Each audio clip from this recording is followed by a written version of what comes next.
편집하실 거니까 백순대 가게는 닫았을까요? 네. 하나 둘 셋 안녕하세요. 하나 둘 셋 안녕하세요. 네. 근데 또 구독자분들한테 또 뭐 추천할 종목인지 추천하려고 다시.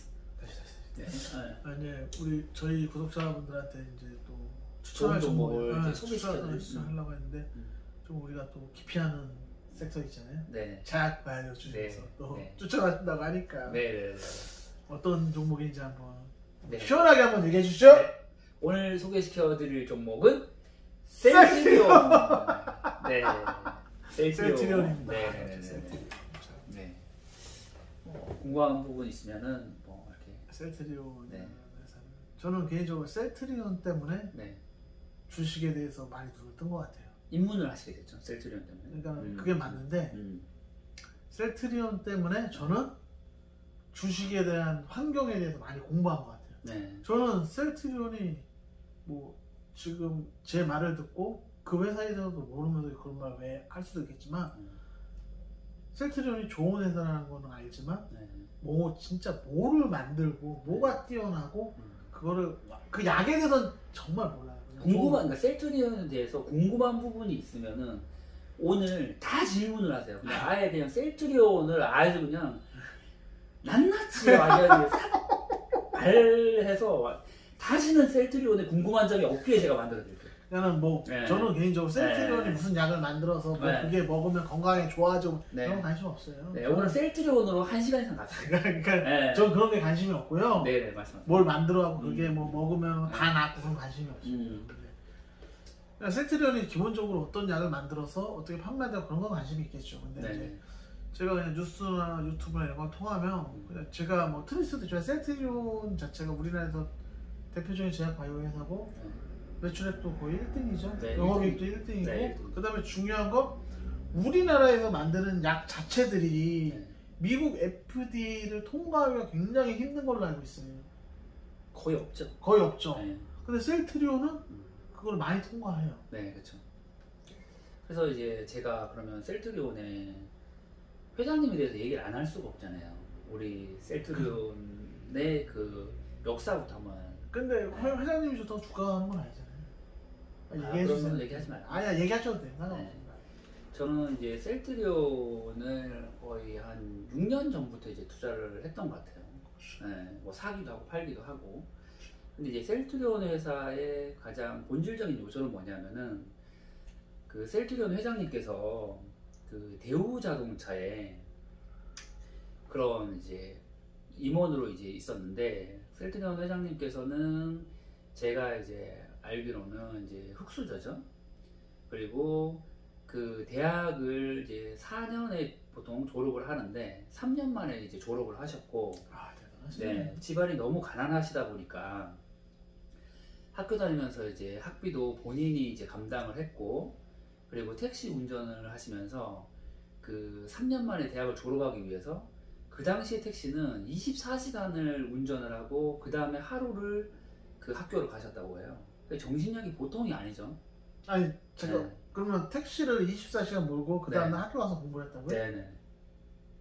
잠은 언제 자는 거예요? 그러니까 예를 들면 이제 뭐 8시간 택시 운전을 하는 게 아니라 24시간 풀로 택시를 이제 일을 하고, 그 다음에 학교는 24시간이 운영되는 건 아니잖아요. 그렇죠. 그럼 이제 뭐 8시간이나 뭐 강의를 들으러 갔다는 거죠. 그러니까 학교를 이제 가는 시간을 좀 3일로 몰아놓고 나머지 3일을 예를 들면은 이제 택시 운전을 하면서 대학을 본인이 이제 졸업을 하고, 그렇게 이제 하는데 셀트리온 회장님의 최고 장점이 뭐냐면은 그런 이렇게 여러 가지 복잡한 요소들을 짧고 핵심적인 포인트로 짚어내는 브리핑을 잘 하신다고 하시더라고요.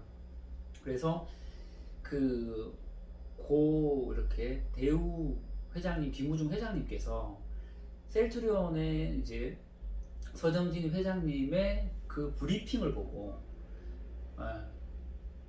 대우건설에 이제 원래 컨설팅을 이제 대학을 졸업하고 컨설팅 회사에 들어가셨거든요. 그래서 이제 대우자동차의 이제 문제점과 앞으로 가야 될 방향이 뭐냐라고 해서 이제 컨설팅 회사에 이제 요청을 했나 봐요. 그때 서정진 회장님께서 대우자동차의 문제점과 앞으로 나아가야 될 방향이 이런 쪽이다라고 브리핑을 딱 했을 때 얼마나 대단했으면 30대 초반에 그 김우중 회장님이 스카웃을 한 거예요. 아, 그런 거예요? 최연소, 대우의 최연소로 임원으로 스카웃이 되신 거예요. 아, 그렇구나. 네. 대단한 분이구나. 네, 대단한 분이에요. 네. 김우중 회장님도 잠 안 자고 일만 하기로 유명하신 분이죠. 대한민국에 지금은 이제 돌아가시면 그 당시에 살아있는 셀러리맨이고 개인이 그 정도 대기업까지 가는 분이 없었을 정도예요. 그렇죠. 개인적으로 거의 전후후무한 분인데 거의 서정진 회장님도 뭐 그런 셀트리오라는 주가가 문제가 아니라 그 개인의 한 일대기로 봤을 때는 본받을 부분이 상당히 많은 분이다. 저는 이제 일단 그렇게 이제 보고 정신력은 보통 분이 아니시다. 그리고 제가 이런 말을 할 수 있는 부분은 그러니까 농담을 좀 섞는다면 저는 셀트리온 서정진 회장님 집에 숟가락이 몇 개 있는 것까지 다 안다고 생각하십니다. 그러니까 그 정도로 저한테는 많이 공부를 하게 해준 분이고 그리고 셀트리온에서 나온 책들은 다 봤고 그렇죠. 네, 그리고 셀트리온에 대해서 방송을 하시는 유튜버 방송을 매일매일 보고 있고 네. 지금도 보고 계세요? 아 그렇죠. 셀트리온을 좋아하시는 건 알았지만 네. 그러니까 이제 너무 그쪽으로 치우치지 않으려고 하는 거지만 그 부분은 누구보다 많이 공부를 하고 또 이제 셀트리온을 통해서 저는 이제 또 이제 좋은 수익도 나고 그리고 최근에 주가가 많이 못 가는 그 부분도 궁금한 부분들이 많잖아요, 사람들이. 그래서 그 부분도 저는 제 개인 투자자 입장에서 설명을 또 해드릴 수가 있기 때문에 궁금한 부분이 있으면은 제가 아는 선에서는 최대한 얘기를 한번 해보려고 하는 거죠. 그리고 그렇게 해가지고 이제 서정진 회장님이 이제 대우에 이제 들어가게 됐는데 들어가서 그렇게 오래 시간이 지나지 않아서 IMF라는 게 왔고 네, 대우가 이제 붕괴를 하게 됐죠. 그리고 이제 그 서정진 회장님이 구조조정의 선봉장으로 그 일을 맡아서 하게 되신 거예요. 그러면서 너무 이제 괴로워하게 됐고 그리고 그 부분에 책임을 지기 위해서 퇴직금도 받지 않고 나와서 지금의 셀트리라는 회사를 이제 차린 거거든요. 근데 어떻게 그거는 서정진 회장님이 대우를 나와서 어떻게 셀트리온을 바로 만들었어요? 지금의 이름은 셀트리온이지만 그 당시 이름은 셀트리온은 아니었어요. 네, 다른 이제 이름이었고 그리고 이제 뭐 갑자기 준비하지 않은 시기에서 나왔기 때문에 이제 뭐 서정진 회장님의 리더십이 있잖아요.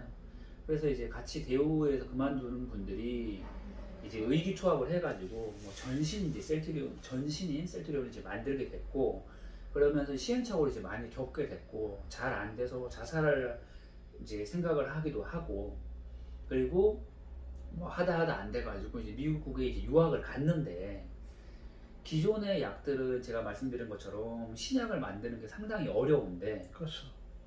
뭐 예를 들면 2000년도, 2010년도 전후가 되면 기존에 이제 만들었던 약들의 신약의 특허권이 풀린다는 얘기를 듣고 그래서 이제 서정진 회장님이 자동차를 만든다는 건 뭐냐면은 약 조금이라도 그 마진율이 나오는 게 되게 중요하거든요. 그리고 그 마진율을 어떻게 높여갈 거냐. 그래서 그 대량 생산 그 부분을 셀트리온의 바이오 시밀러 기존의 신약을 개발하고 특허권이 풀렸을 때 그 약을 얼마나 저렴하게 만들 수 있느냐 그 부분에 그 본질이 뭔가를 캐치를 하신 거죠.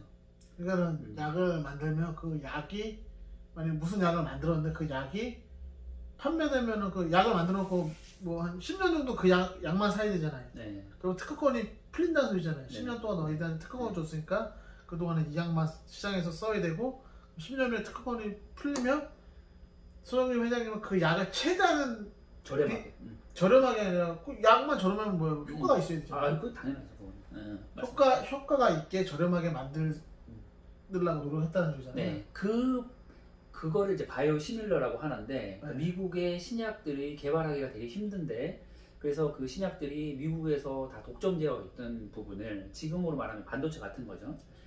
그런데 특허권이 풀리면서 그거를 이제 대량 생산하는 부분을 바이오시밀러라고 하는데, 그거를 대한민국 최초, 전 세계 최초로 그 부분을 이제 캐치를 하셨는데, 그러니까 서정진 회장님이 그러면 왜 그 바이오시밀러를 캐치를 하고 그 부분을 좋게 봤냐, 그 부분이 제가 얘기를 해드리고 싶은 건데, 왜 그랬냐면은 기존에 우리나라는 이제 미국의 그런 제너럴 약들을 어떻게 보면 떼다 와가지고 저렴하게 파는 방식으로 갔는데, 그 부분이 경쟁력이 이제 떨어지다 보니까 너도 나도 없이 다 떼오다 보니까 가격 단가 쪽으로 가고 있었던 거죠.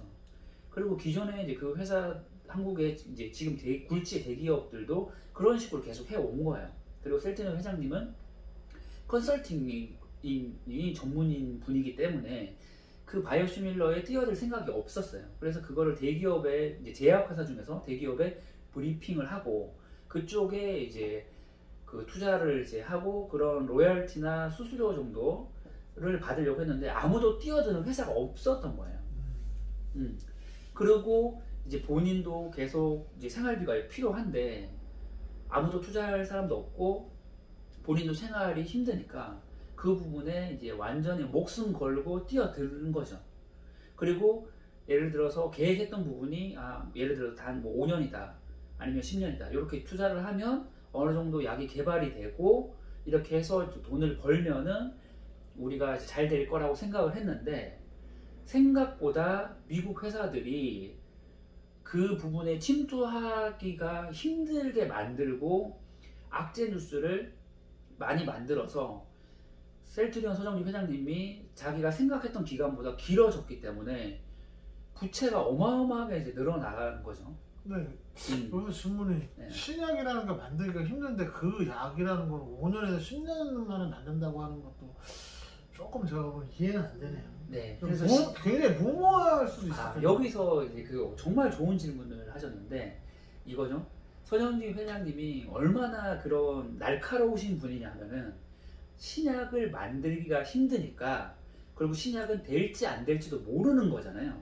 그러니까 뭐냐면 최소한 된 거를 만든다는 거는 그 약이 답이 있는 거 아니에요. 그렇죠. 이해가시죠? 그렇죠. 신약을 만드는 거는 될지 안 될지 모르는 그런 거지만, 신약을 만들어서 바이오시밀러라는 걸 뭐냐면 그 신약과 비슷하게 만드는 거니까, 비슷하게 만드는 거는 그 원약을 가지고 내가 성분이 뭐가 들어가 있는지 조사 정도는 해볼 수 있는 거고, 그거를 만드는 거는 신약을 만드는 것보다는 더 빠르고, 그리고 서정진 회장님 그 얘기를 하시더라고요. 그리고 예를 들어서 신약을 기존에 다 장악하고 만들다 보니 새로 신약을 만드는 그 분야는 다 희귀병이라든지 개발을 하더라도 생산성이나 그런 돈을 벌기에는 힘든데 왜 그거를 다 너도 나도 없이 뛰어드냐. 근데 대우의 그 자동차를 개발을 하고 그 자동차 판매율과, 자동차라는 건 뭐냐면 대량 생산이잖아요. 그러니까 신약을 만드는 것보다 신약을 특허권이 풀렸을 때 그 약을 복제해서 단가를 떨어뜨리고 대량 생산을 하는 게 훨씬 더 가능성이 있다. 근데 그 얘기를 했을 때 다 쉽게 흔히 하는 말로 그 회장님을 폄하하는 게 아니니까 다들 미친놈이라고 했다는 거죠. 왜 나 너무 좋은데요? 왜 시장 수급도 없는 신약을 만드는 것보다 지금 감기약이 세계에서 가장 잘 팔려. 근데 그 특허권이 받으면 가장 비슷하게 가장 싸게 저렴하게 내면은 당연히 사람들이 많이 나는 건데. 그래서 안 좋게 보는 분들은 그런 거죠. 그 복제하는 약조차 만들기가 쉽지 않고 만든 사람이 없고, 그렇죠. 복제하기 쉽지 않죠. 그것도 없을 뿐더러 그 기술을 누가 가르쳐 주는 사람도 없고. 그렇죠. 그런 벽은 있겠죠, 당연히. 네네네. 그렇기 때문에 현실적으로 쉽지 않다. 그리고 사람은 누구나 안전지향적이지 그렇죠. 보험을 걸려고 하지 않잖아요. 그렇죠. 근데 이제 그 부분이 여러 가지 환경이 뭐냐면 이런 거죠. 서정진 회장님도 이제 어떻게 보면 이제 생활고에 들어가게 된 거잖아요. 그렇죠. 그러니까 이게 모든 게 합이 맞물린 거예요.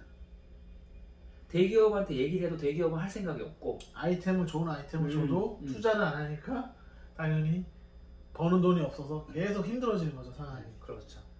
그래서 저는 셀트리온이나 셀트리온 회장님에게 가장 좋은 점수를 주는 그 부분은 우리가 객관성이 있어야 되니까 좋은 부분은 뭐냐면 퍼스트다. 그 분야를 최초로 시작을 했다는 거는 그거는 자타공인 인정을 해줘야 된다는 거예요. 용기 있는 분이다. 대단한 분인 거죠. 그리고 약을 복제한다는 게 쉽지가 않죠. 네, 그 부분을 정말 높이 산다는 부분인 거죠. 그리고 그거를 해냈다는 거죠. 그리고 이제 그런 부분에서 이제 되게 이제 중요하게 이제 생각을 하고 하는데, 그리고 이런 거야. 그러면 지금 주가는 왜 많이 못 가느냐? 저는 주식 투자를 하는 그 투자자 입장에서는 이렇게 얘기를 하고 싶어요. 그 회사가 안 좋아서가 아니라 10년 전에 투자를 했으면은 셀트리온 같은 경우는 지금 10배 이상 올랐거든요. 많이 올랐구나. 거의 20배 가까이 올랐다고 보시면 되죠. 2, 3만 원 하는 게 지금 30만 원 됐으니까. 많이 올랐구나. 그러니까 저는 이렇게 보는 거예요. 그 회사를 뭐 좋다 안 좋다 비방하고 이런 게 아니라 본질적인 요소를 알아야 되는 거는 그 당시에는 이런 상황인 거죠. 될까? 말까? 되면 좋긴 한데 과연 성공할까? 그렇기 때문에 엄청난 리스크를 걸고 투자자들이 투자를 했기 때문에 10배 정도 이제 수익이 난 거고, 지금 같은 경우는 어느 정도 이 회사 자체가 뚜껑이 열린 거예요. 제가 보는 입장에서. 그러니까 예전만큼은 수익이 안 나는 거죠. 그 부분이 제일 쉽다는 거예요. 그러니까는 셀트리온에서 저도 오해한 게 뭐냐면 많이 주가는 올랐구나. 많이 그렇죠. 올랐는데 근데 셀트리온에 개인적으로 좀 아쉬운 건 뭐냐면 개인적으로도 아니고 그냥 있는 솔직하게 얘기하세요. 저도 제가 솔직하게. 근데 아까 처음에 얘기했듯이 우리나라 약들이 미국 FDA 승인을 받는 게 쉽지가 않은데 뉴스를 보면 약들이 뭐 승인을 받고 해외에서 굉장히 많이 팔려요. 그거는 해외에서 굉장히 많이 팔린다는 뉴스가 나오고 영업이익도 많이 나오고 재무제표도 좋고 우리나라 1등 기업인데 그 지금 1등에 얹어져 있는 회사하고 비교해보면 삼성바이오로직스하고 비교하면 주가가 너무 많이 차이 나고, 작년에 코로나라는 전 세계적인 이슈가 있는데 셀트리온이 치료제를 개발을 했어요. 네, 그렇죠.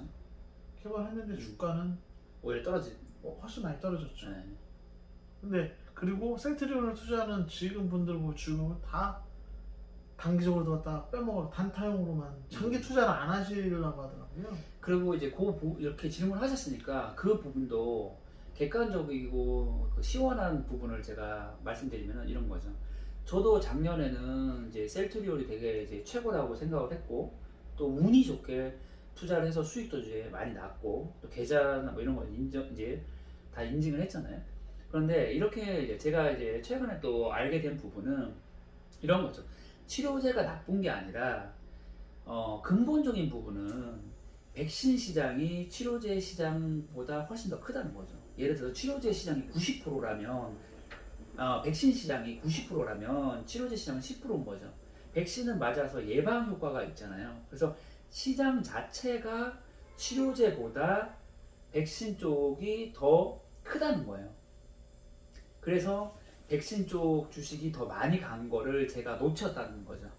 원장님 하신 게 아니라 원장님은 예전에 투자하고 저는 셀트리온 헬스케어 쪽에다가 투자를 했는데 8만 원대 투자해갖고 14만 원대까지 올라가고 수익을 냈는데 수익이라는 것도 수익이라는 게 중요한 게 수익 실현을 했는데 전 수익인 줄 알았어요. 근데 수익 실현을 안 했는데 셀트리온 갖고 헬스케어 갖고 저도 재미를 봤는데 백신이라는 시장이 90%고 치료제라는 시장이 10%일 수는 있지만 그 당시에는 치료제에 대한 이슈가 굉장히 컸고 제가 그 치료제를 TV에서 1차, 2차, 3차, 4차를 승인하는 걸 봤고 1차 전에 그러니까 8만 원대 투자하고 1차 전인가 그때 한 15만 원대인가 왕창 들어갔어요.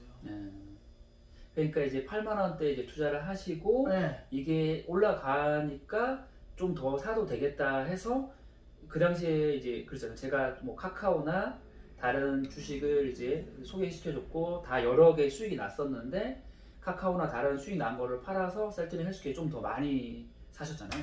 그러니까는 뭐냐면 8만 원대 헬스케어 사서 수익을 많이 받고 근데 그때는 완전히 전 국민이 치료제 이슈에 맞물렸고 그리고 그때 1차 전에 제가 그때 많이 샀죠. 근데 누구나 봤었을 때는 그 당시에는 1차 발표, 임상 발표, 2차 발표, 3차 발표, 4차 발표 뉴스에서 했었잖아요. 이랬더니 그 전에 1차 발표 전에 샀기 때문에 또 치료제가 나오면 호재에 대한 주가가 뛸 수밖에 없다고 보거든요. 네. 근데 1차, 2차, 3차, 4차까지 다 통과돼서 치료제까지 확정됐는데 주가는 완전히 반토막이 나버렸어요. 네. 반토막이 아니지만 그때도 계속 떨어지기 시작했거든요. 네, 그렇죠. 그러니까 우리가 이제 일반적으로 생각했을 때는 더 올라야 되는데 오히려 더 떨어졌다는 얘기잖아요, 맞죠? 그러니까 오르진 않아도 네, 회사 자체가 너무 안정적이고 네. 이 치료제 아니어도 다른 쪽에서 매출이 굉장히 많은데 주가가 이렇게 빠져도 되나 네. 할 정도로 빠졌어요. 네. 그러니까는 그 부분을 이제 또 우리가 객관성이 있어야 되잖아요. 우리 둘이 얘기하는 게 아니라 이제 채널 구독자들 보고 있으니까 그 부분은 그러니까 어느 정도 또 제가 얘기를 했을 때 받아들여야 될 부분은 받아들여야 되는데 그렇죠. 첫 번째 백신 시장이 그렇죠. 치료제 시장보다 더 크다. 두 번째 백신 같은 경우는 하나의 가격이 2만 원대래요. 그렇죠. 근데 치료제는 지금 원가가 50만 원이라고 얘기를 하고 있거든요. 그리고 판매는 하나를 맞았을 때 200만 원이라는 얘기예요. 이해가시죠? 그렇죠. 그러면 치료제보다 백신 시장이 90%로 더 크고 그렇죠.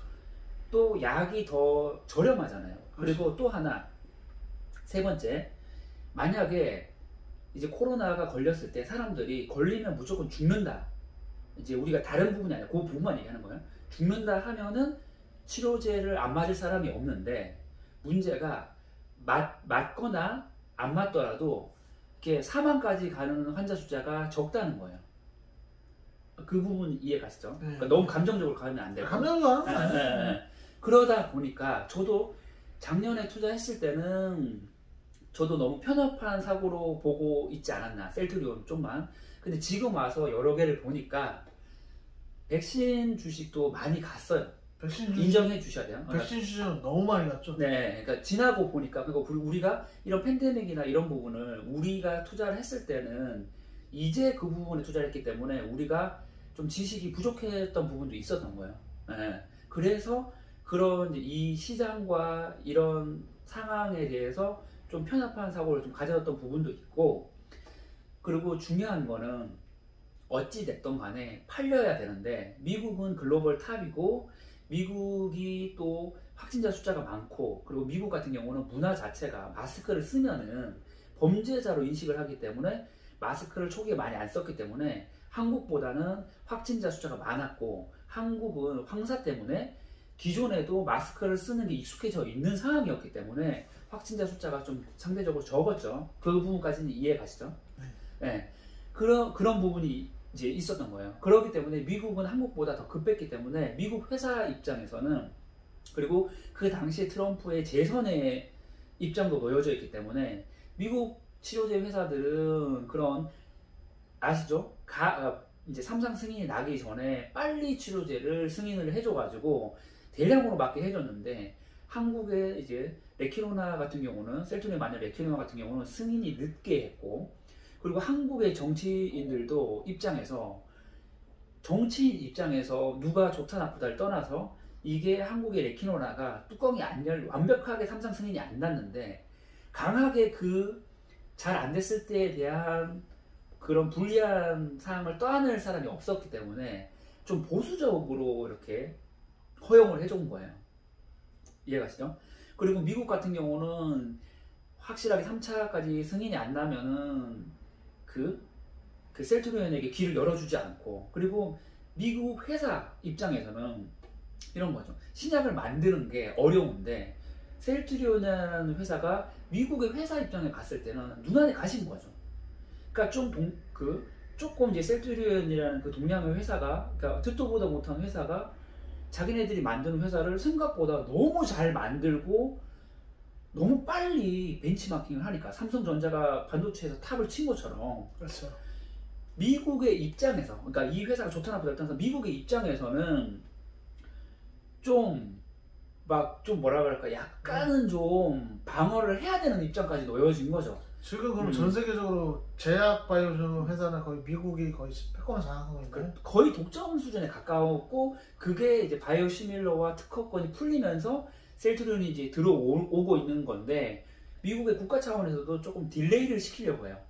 먼저 미국의 자회사들, 그러니까 신약을 개발하는 회사들이 복제약까지 만들 수 있는 시간을 벌려고 하고 셀트리온이 침투를 하려고 하는데도 이게 늦어지거나 판매율이 안 되거나 이런 상황이 있거든요. 그리고 그 부분이 안 되니까 유럽 쪽으로 갔고 유럽 쪽에서는 이제 판매율이 나고 그 이제 어느 정도 올라왔는데 이제 이 10년이라는 시간 동안 성장성이 어느 정도 이제 뚜껑이 열린 거예요. 그리고 시장에서 제3자 투자자들 입장, 우리 말고요. 전문 투자자들 입장에서는 우리는 거죠. 셀트리온이 좋으니까 많이 샀으면 좋겠는데 그 회사들은 왜 안 사냐? 뚜껑이 1차적으로 열렸고 이제 미국 회사들조차도 바이오시밀러에 진출을 많이 가 있는 상황이에요. 벌써. 그러니까 메리트가 좀 떨어진 거죠. 그러면 이런 거죠. 그러면은 셀트리온 주가가 향후에 가려면은 뭘로 가느냐? 바이오시밀러로 가는 게 아니라 레키노나도 신약인 거죠. 셀트리온은 그 약을 개발해서 지금 성공 안 한 약이 하나도 없어요. 임상을 해서는 다 성공을 한 거예요. 기존에는. 그런데 셀트리온도 미국에서 견제가 심하고 다른 바이오시밀러 회사들도 이제 많이 나왔기 때문에 셀트리온조차도 바이오시밀러보다는 신약 개발을 하는 쪽에 그 포지션을 마치고 있고 그리고 그 레키노나가 아직 임상 3상인데 확실하게 FDA에서 승인이 나면 대한민국에서 그 치료 제조로는 최초인 거죠. 그리고 멀리 봤을 때 좋은 점은 이제 그런 부분이에요. 삼성은 무조건 우리가 나쁘다 좋다라고 하면 안 되는 게 일단 기존에 자본이 많아요. 일단 셀트리온보다는 그 부분 자체는 우리가 알고 있어야 된다는 거죠. 그래서 그 자본과 그런 기존의 반도체를 치킨 게임에서 승리를 했고 심지어는 그 삼성전자가 반도체를 만드는 그 방식과 바이오시밀러를 대량 생산하는 방식이 비슷하다는 거예요. 그래서 삼성전자가 잘하는 분야이기 때문에 삼성전자가 자본으로 밀었을 때는 어찌됐든 그 셀트리온보다는 자본력에 있어서는 앞서 있는 자체는 인정을 해줘야 되기 때문에 바이오로이스 얘기하시는 거죠? 네네네. 그 부분 쪽에 향후에 그냥 바이오시밀러로만 봤을 때는 삼성 바이오로직스가 더 유리하지 않겠냐. 삼성 바이오로직스는 어차피 신약 개발 회사는 아니고 그냥 그렇죠.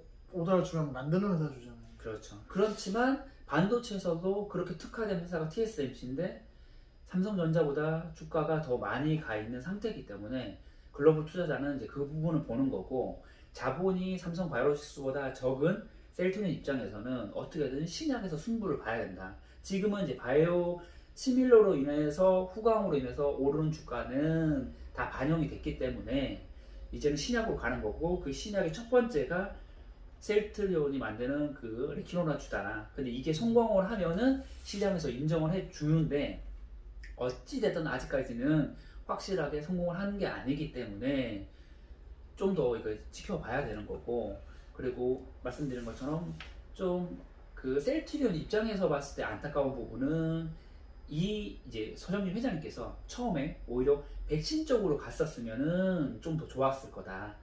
그런데 이제 저는 이해가 잘 갔는데 이해가 많이 됐어요. 네. 구독자분들도 좀 보고 좀 이해를 하셨을까 믿는데 네. 궁금할 수 있는 부분은 미국이라는 나라가 조금 제약 바이오주에 더 패권을 갖고 있기 때문에 바이오시밀러에 대해서 복제가 셀트리온이 좀 너무 빠르게 하니까 좀 견제할 수 있는 건 당연한 거예요. 그래서 주가가 눌릴 수 있다는 거에 대해서 충분히 공감하는데 백신 시장이 크고 치료 시장이 작더라도 레키노나주가 지금 세계로 한 두세 번째로 만든 치료제인가요?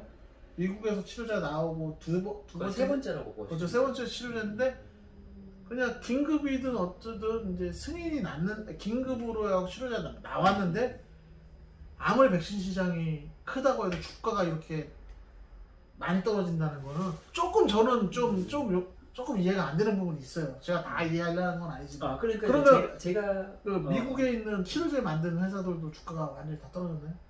미국의 치료제를 만드는 회사 2개 중에서 하나는 변이 약해서 떨어졌고요. 아, 네. 그러면 설득력이 있네요. 네. 그리고 이제 이런 거죠. 그러니까 우리나라의 그러니까 구조적인 한계 있잖아요. 그러니까 우리나라는 5천만이기 때문에 내수로는 그런 한계성이 있는 부분이 셀트리온에게 좀 아쉬운 부분이고 우리 뭐 그냥 하는 말로 이거는 나쁜 얘기가 아니니까 이런 얘기도 하죠.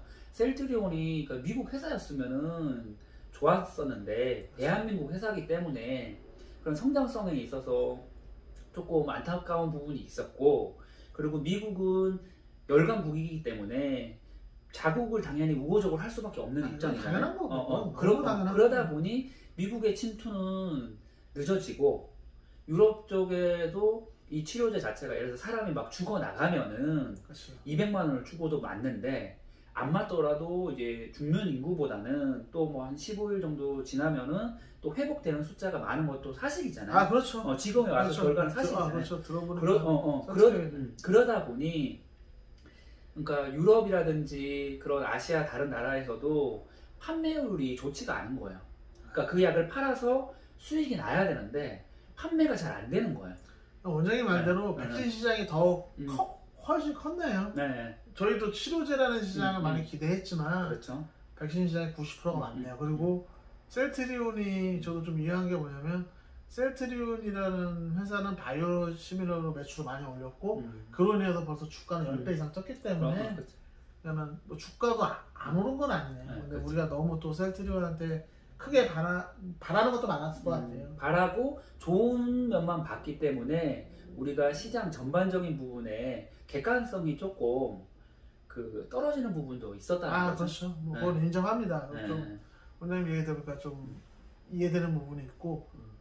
원장님 뭐 셀트리온을 좋아하시고 옹호하지만 뭐 저도 셀트리온을 좋아할 수는 없는 거잖아요. 그렇죠. 근데 이제 그때 한번 일을 하면서 운전을 하면서 어떤 유튜브 방송을 봤는데 좀 공신력 있고 회원수가 많은 유튜브 방송을 봤는데, 어떤 분이 애플이라는 회사를 굉장히 많이 추천하면서 사라고 하더라고요. 왜냐면 회사 주가가 떨어졌다고 그 주가를 그 주주들이 피해보면 안 되니까 그거를 다시 샀다고 하더라고요. 자사주를 많이 크게 매입했다고 하더라고요.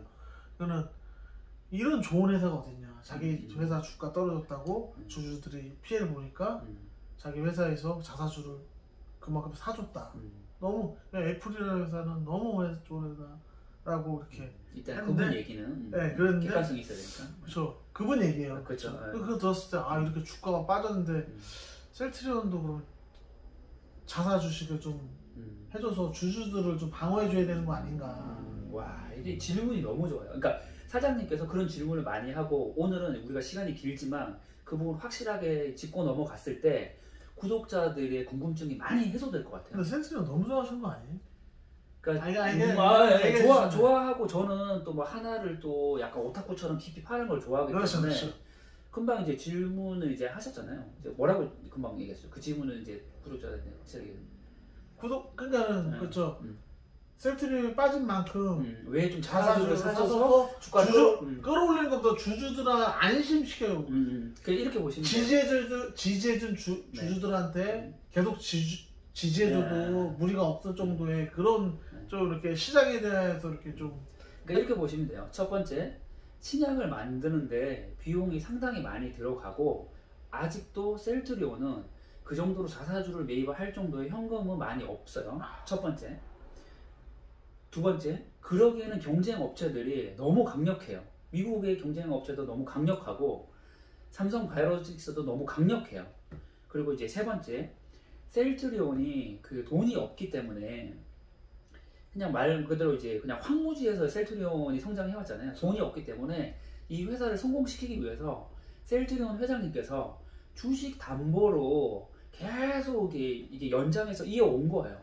주주들에게 계속 설득을 해서, 심지어는 뭐 주유소 사장님한테서 가서 설득을 해가지고 2억을 투자를 받아가지고 지금까지 오고, 그리고 이제 셀트리온이 이제 회장님께서 대출을 많이 받아가지고, 그러니까 셀트리온 회장님 입장에서는 대출을 받는 목적은 뭐냐면은 성장하기 위해서, 살기 위해서 대출을 받은 건데, 그런 경쟁 회사랑 아니면 공매도 애들은 그거를 책을 잡아가지고 계속 주가를 떨어뜨리게 공매도를 한 거예요.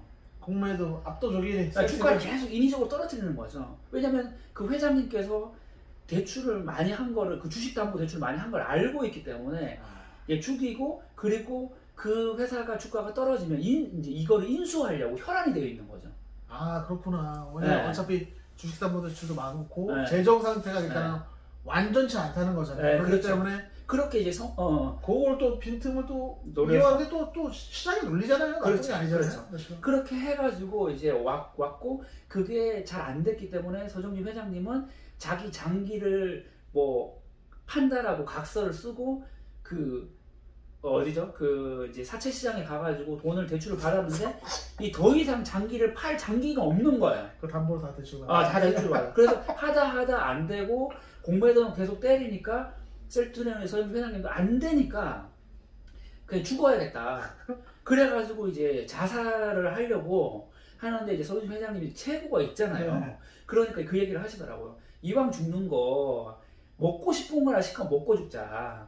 그래가지고 이제 그 시커 먹고 이제 죽으려고 차를 타고 이제 덤프트럭이 달려오는데 들이받으려고 그러니까 저수지에 이제 먹고 그냥 100km로 그냥 저수지 들어가서 죽으려고 하는데 그래가지고 저수지를 가는 그 길에 덤프트럭이 맞은편에서 왔다는 거예요. 그럼 때마침 딱 하면 딱인데.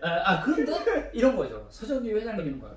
죽을 때 죽더라도 내가 죽고 싶은데 덤프트럭이 와서 자기를 죽이려고 하다가 죽을 뻔했다는 거예요. 그러면서 이제 이런 거죠. 1차 자살 시도가 잘 안 됐으니까 이제 한 일주일 정도 쉬었다가 다시 이제 정비를 해가지고 자살을 이제 하러 이제 가야겠다 생각을. 죽는 건 내 방식대로 죽어야 되겠다. 그럼요. 대인배야잖아요. 그러니까 죽을 때 죽더라도 내가 치여 죽는 것보다는 내가 내 발로 죽겠다는 거예요. 그렇죠. 그래가지고 일주일 후에 다시 계획을 잡고 죽으려고 하고 그런 과정 속에서 일주일의 시간이 있으니까 본인이 이제 돌아와서 생각을 해보니까 또 주위에 있는 사람들한테 또 미안한 부분도 많다는 거예요. 그리고 이제 셀트리온 회장님 성격 자체가 조금 저돌적인 부분이기 때문에 조금 평상시에 이거는 모함을 하는 게 아니라 서정진 회장님께서 얘기한 부분을 얘기하는 거예요. 평상시에 좀 윽박도 지르고 왜 좀 잘 못하냐 그렇게 이제 많이 해서 직원들이 주눅드는 부분도 많았다는 거예요. 그래서 어차피 이제 난 죽을 건데 이왕이면 조금 사과도 하고 그동안 고마웠다라고 인사를 많이 돌아가면서 했다는 거예요. 그러면서 변화가 왔다는 거예요. 무슨 거? 사람들한테 그동안 고생했어 이렇게 얘기를 하니까 이분들이 더 열심히 한다는 거예요. 또 성과를 냈구나. 그리고 본인도 죽으려고 생각을 했었는데 그 죽을 용기로 다시 한번 열심히 하다 보니까 일이 풀리는 거예요. 그래서 이제 서정진 회장님 하는 얘기가 정말 죽을 정도로 열심히 하면 안 되는 게 없고 그렇게 할 찰나에 첫 번째 바이오 시밀러 약이 성공을 한 거예요. 그 찰나에. 안 되면 죽으려고 했는데 성공을 한 거예요. 네, 성공하셔서 그래서 공매도가 철회가 좀 되면서 투자를 받을 수가 있었던 거죠. 그전에는 투자도 받고 했는데 승인은 안 나고 자꾸 딜레이 되고 야근 개발 안 되고 돈은 땡길 만큼 땡겼는데 더 이상 대출 받을 데도 없고 모든 주주들은 막 닥달을 하고 그런 직원들도 자기만 쳐다보고 그래서 이제 더 이상 갈 데가 없었던 거죠. 그러니까는 네. 어차피 지금 주가 등 빠졌을 때 그거 방어해줄 정도의 자본 여력이 없었다. 그래서 제가 얘기하고 싶은 거는 그러면 너 셀트리온 빠니까 뭐 너무 우호적인 거 아니냐. 그런데 이제 그래서 뭐냐 서정진 회장님이 그 돈을 계속 마련하기 위해서 셀트리온에서 셀트리온 헬스케어라는 거를 하나를 만들어 가지고 그 미국의 골드만삭스라는 그 회사가 그 얘기를 했다는 거예요. 투자를 하는 조건이 뭐냐면 셀트리온 헬스라는 회사가 향후에 잘 되면 상장을 시키는 조건으로 투자를 받았기 때문에 셀트리온 서정진 회장님은 뭐 주가로 장난치려고 한 게 아니라 그 투자를 안 받으면은 이제 나가 떨어지는 상황이니까 투자를 받고 성장을 시키고 회사를 안 망하기 위해서 투자를 받았고 골드만삭스에서 투자 받은 거예요? 네. 그래도 여러 회사를 받았지만 그 시기에 골드만삭스를 받았고 그래서 투자 받은 그 돈으로 이제 재기의 발판을 마련하고 왜냐면 공매도 때문에 너무 힘들었기 때문에 골드만삭스에서 투자할 정도면 서정진 회장님의 비전과 회사의 그거에 대해서 높게 평가한 거네요. 그리고 이제 그 골드만삭스에서 이제 또 뭐 투자를 했을 때는 어느 정도 가시적인 성과가 나올 타이밍이었기 때문에 그래서 이제 한쪽에서는 공매도를 치고 그러니까 상황이 그러니까 궁지에 다 몰려있는 상황이었고 그걸 할 수밖에 없었던 거예요. 서정진 회장님 입장에서는. 그리고 그걸 상장한다는 담보로 투자를 받았기 때문에 셀트리온 회사를 이제 투자를 했고 그 상장을 시킨 거예요. 그런데 이제 그 반대 세력 입장에서 이거죠. 이 주식을 이런 거예요. 셀트리온에서 개발을 하고 그걸 셀트리온 헬스케어에서 이제 판매를 하면 그건 내부자 거래 아니냐. 또 그거를 가지고 또 괴롭힌 거야. 그래서 최근에 서정진 회장님은 이걸 다시 합병을 해서 그런 뉴스나 그런 뭐랄까 내가 책 잡히는 거를 원천 봉쇄를 하고 싶다는 거야. 악재를 또 다 차단해서 공매도로 또 줄이겠다. 네. 그리고 이런 거예요. 이번에 합병을 해서 성공을 못하면은 세금을 한 3조 가까이 내야 된다고 하고 이게 합병을 이제 하는 과정에서 합병이 안 되면 뭐냐면 이 회사를 안 팔겠다고 하는 그 사람들의 주식을 사야 돼요. 사야지만 합병이 되기 때문에 지금 주식이 떨어졌다고 해서 그 주식을 사주고 끌어올릴 수 있는 상황이 안 돼요 지금. 그러면 어차피 100% 합병은 되겠네요. 아니죠. 100% 합병 된다는 거는 그 위험한 얘기고 합병을 되려고 노력을 하는데 주주들이 과반수 이상 투자를 해서 그쪽으로 가면은 합병이 되는 거고 안 되면은 안 되는데 또 공매도 입장에서는 이거를 또 공격을 해 나갈 가능성이 있어서 합병이 무산되게 만들 수 있다는 거죠. 당연하죠. 좋은 기회가 왔는데 공매도 입장에서 해줘야죠. 그리고 이제 국가 입장에서도 이런 거예요.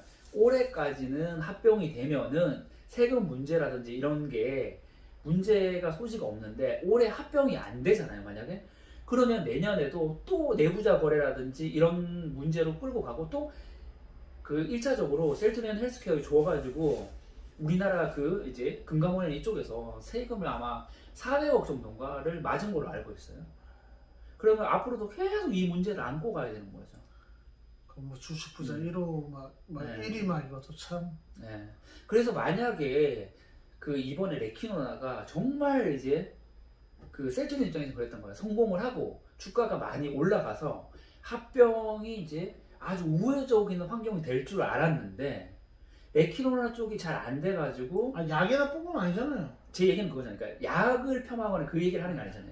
그쪽이 아니라 그러니까 그런 이제 합병을 하는 쪽으로 좋은 환경으로 만들고 싶었는데 생각처럼 이게 좀 잘 안 된 부분이 좀 아쉬운 부분이에요. 합병 그 부분만을 얘기하는 거예요. 뭐 얘기하자면 제가 뭐 욕한 것도 아니고 아시죠? 객관적으로. 그래서 이제 저는 올해 합병이 잘 돼서 내년에는 그런 책 잡히는 쪽으로 안 갔으면 좋겠는데 좀 지금 현재 기준으로서는 레키노나가 많이 안 팔려가지고 좀 합병하는 데 있어서는 조금 안 좋은 상황이 된 부분도 있다.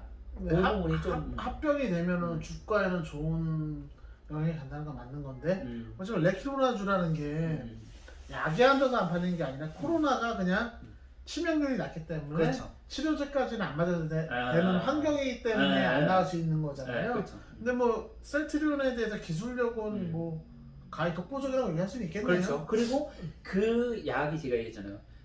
그러니까 마진을 붙여서 판매하는 게 100에서 200만 원이잖아요. 한 번 맞는데. 근데 선진국에서는 이게 지금 일단 규제적인 부분에서 팔 수가 없고 후진국 입장에서는 그거를 전 국민을 맞히기에는 부담이 많이 되니까 그렇죠. 이게 상황적으로가 안 좋은 거죠. 그 약이 뭐 무조건 나쁘다 좋다 그게 아니라 우리가 투자자 입장에서는 객관성이 있어야 되니까. 그래서 지금 서정진 회장님께서 그 흡입제 셀트리온 제형을 지금은 이제 그 주사를 맞는 건데 그걸 맞으려면 거의 1시간 반 정도 걸리거든요. 그래서 흡입제로 이제 개발을 하고 있고 그리고 우리나라 자체에서도 향후 그러니까 이게 이런 거죠. 코로나라는 게 빨리 끝날지 늦게 끝날지 알 수가 없었기 때문에 서정진 회장님께서는 백신까지 투자를 하기에는 이런 거죠. 기존의 바이오 시밀러를 생산하는 공장을 줄여가지고 이거를 만들어야 되니까 엄청난 모험인 거예요. 백신까지 만들기 힘들었을 힘든 상황인 거죠. 그러니까 동시에 두 개를 만들기 힘들고 또 언제까지 갈지도 모르는 거잖아요. 그때 백신을 만들었어요. 그렇죠. 제 얘기는 그러니까 지나고 나와서 하는 그렇죠. 얘기지만 결과적으로 봤을 때 서정진 회장님께서 백신을 그 당시에 만들었으면은 주가가 더 날아갈 수가 있었는데 치료제 쪽으로 이제 접근을 했기 때문에 주가적으로는 이제 지금 말한 것처럼 좀 주가가 날아가지 못하는 상황이고 또 많이 팔리지 못했기 때문에 그런 건데, 또 이게 코로나가 장기화가 되고 이 치료제가 좀 더 좋은 제형들로 바뀌면 그러면은 또 가시적인 성과가 나올 수 있고, 그리고 또 셀트리온이 제2의 3의 바이오시밀러도 준비를 많이 하고 있고 제가 알기로는 신약도 준비를 하고 있는 걸로 알고 있어요. 그러니까 그 부분에서 성과가 나면 차차 주가에도 반영이 되고 이제 좋은 결과가 있을 거다. 그러니까 셀트리온 회사 자체가 기술력이라든지 어떤 면에서 많이 훌륭하지만 지금 좀 열악한 환경도 있다는 걸 말씀하시는 거잖아요. 그 부분을 사람들이 잘 모르고 있어서 그렇죠. 주가가 떨어졌을 때 이제 사장님 말씀처럼 좀 자사주를 많이 사주면 좋겠는데 못하는 부분은 제가 그 부분을 얘기를 해드리고, 잘 얘기해 주셔서 저는 굉장히 이해가 많이 되는데 우리 구독자분들도 이해를 잘 잘 이해가 많이 됐을 거예요. 됐으면 좋을 텐데 이제 저는 그래서 셀트리온 헬스케어를 셀트리온 헬스케어를 많이 사는 입장에서 그 셀트리온 헬스케어 때문에 주식 공부를 많이 했어요. 그러니까 어떤 거냐면 이 셀트리온 헬스케어를 사면서 어떤 느낌이 들었냐면 원장님한테 셀트리온이 커지는 그 부분을 좀 짧게나마 이렇게 좀 빠른 시간에 좀 들어갖고 좀 이해를 많이 했는데 말씀하세요. 제약 바이오주가 정말 좀 힘들다고 좀 느끼는 건 뭐냐면 셀트리온이 주가는 많이 올라 바이오시밀러 때문에 주가는 많이 올랐지만 그 당시에 투자자들은 진짜 성과 없이 투자한 거잖아요. 그러니까 셀트리온은 좀 모험을 했다고 볼 수도 있다고 봐요. 모험을 한 거죠. 그러니까는 이게 서정진 회장님의 리더십이 어느 정도 강력한지 모르지만 약을 안 만들어보는 그 회사에다가 그 주주들이 투자해서 또 성공해서 좋은 성과를 얻었지만 성공하기도 쉽지 않은데 주주들이 무모했다고 좀 보이는 측면도 있어요. 그 당시에 저는 그냥 그래서 그 당시에는 왜 무모했냐면은 그 당시에도 공매도가 심했고 개발이 최초이기 때문에 될지 안 될지도 모르는 상황이었기 때문에 엄청 이렇게 투자에 혼선이 많이 오고 혼란스러운 상황이었기 때문에 초기에 투자를 해서 10년 정도 꾸준히 그 주식을 안 팔고 그 당시 1억 정도 이상을 사서 안 팔고 지금까지 오기에는 거의 불가능에 가깝다고 보시면 돼요. 그러니까 저도 그렇게 보고 만약에 원장님 지금 2021년 지금 9월 뭐 며칠인데 이 당시에 셀트리온 같은 회사가 나와서 시작한다면 투자할 수 있겠어요? 전 못한다고 봐요.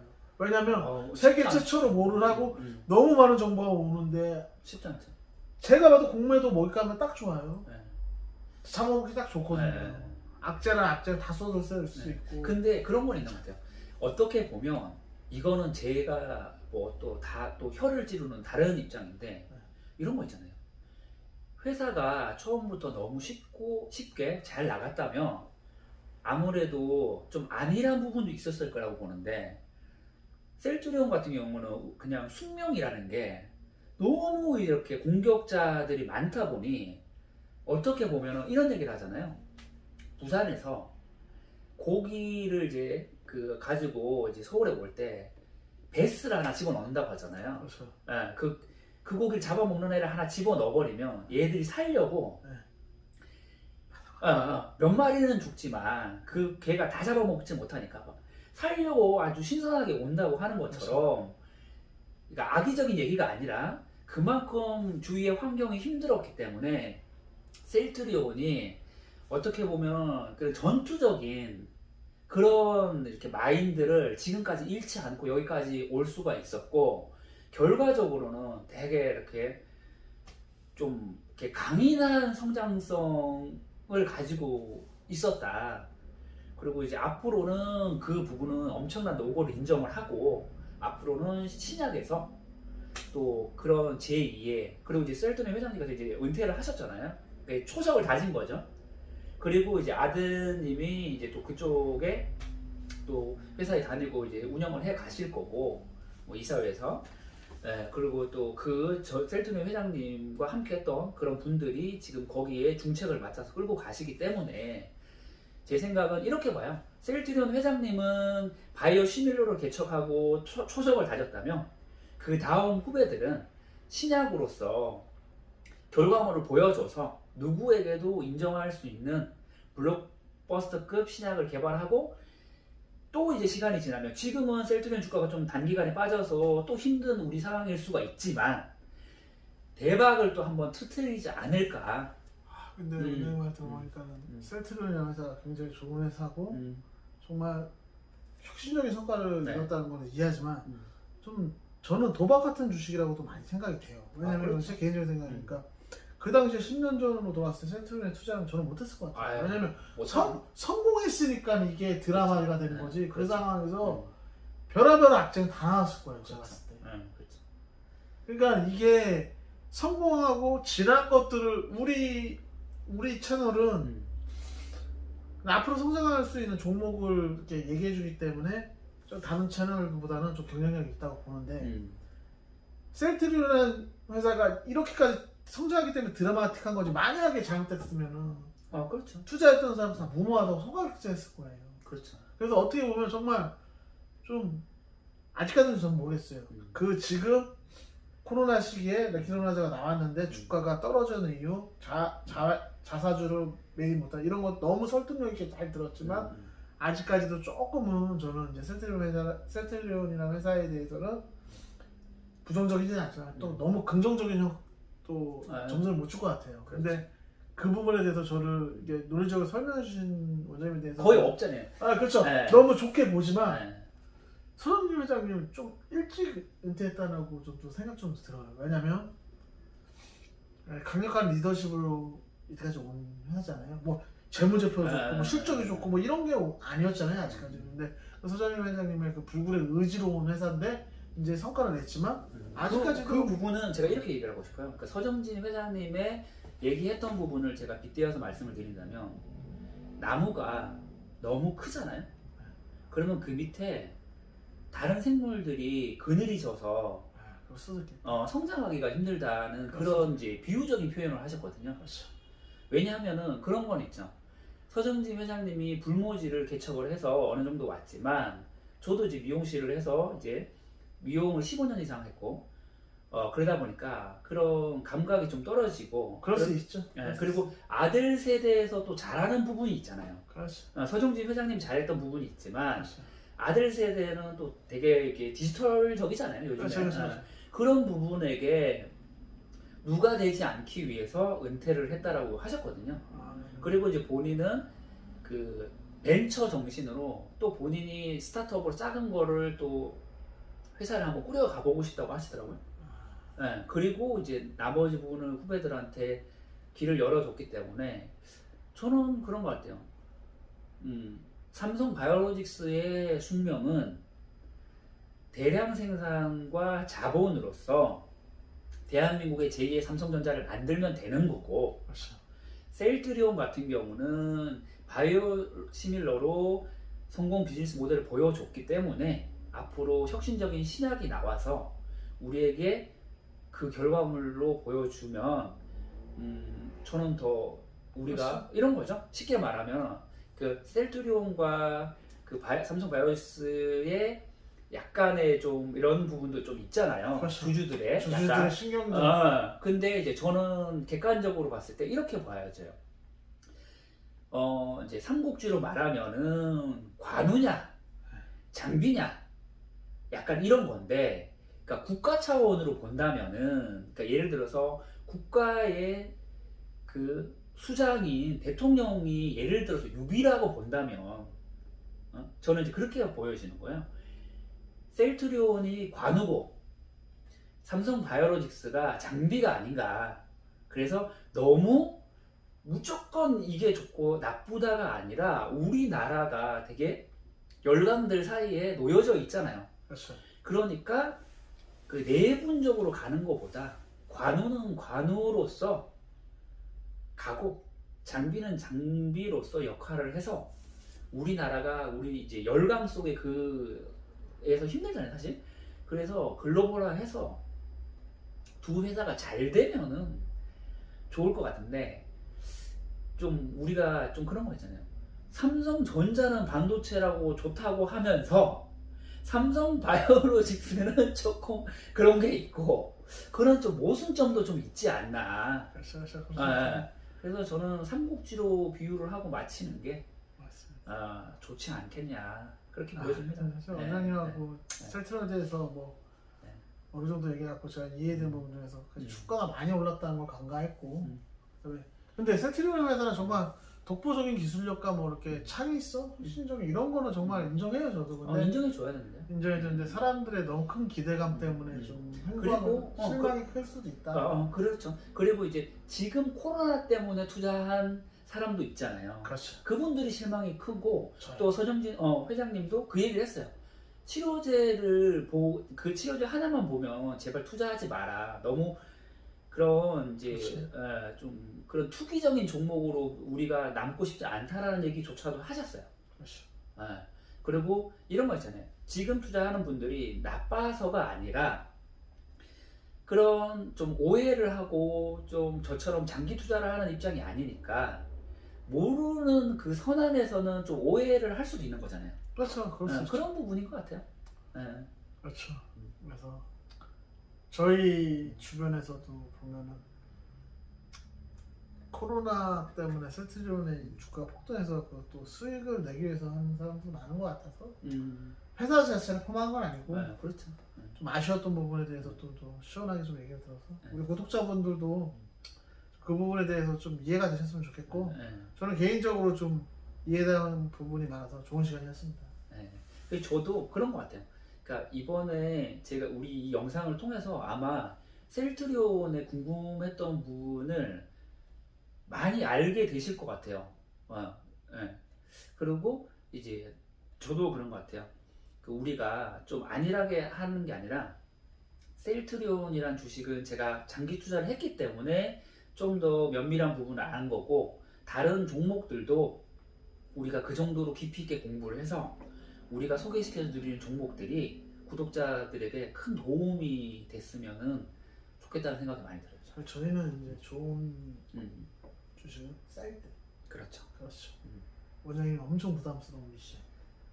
그 되게 조심스럽죠. 그리고 또 혹시나 오늘 이런 얘기들에서 제가 조금 잘 모르는 부분, 그러니까 전반적으로는 맞지만 잘 모르는 부분이 있다면은 제가 이렇게 몰라서 실수를 하는 거니까 너그럽게 이해를 해주셨으면 좋겠다는 생각이 들고 혹시라도 이렇게 수정할 부분이 있으면은 얘기를 이제 해주시면은 또 정정 방송을 해서 또 우리가 또 보도를 해서 우리의 이제 취지는 좀 더 잘 알자. 우리가 그리고 다 같이 은퇴를 하자는 거잖아요.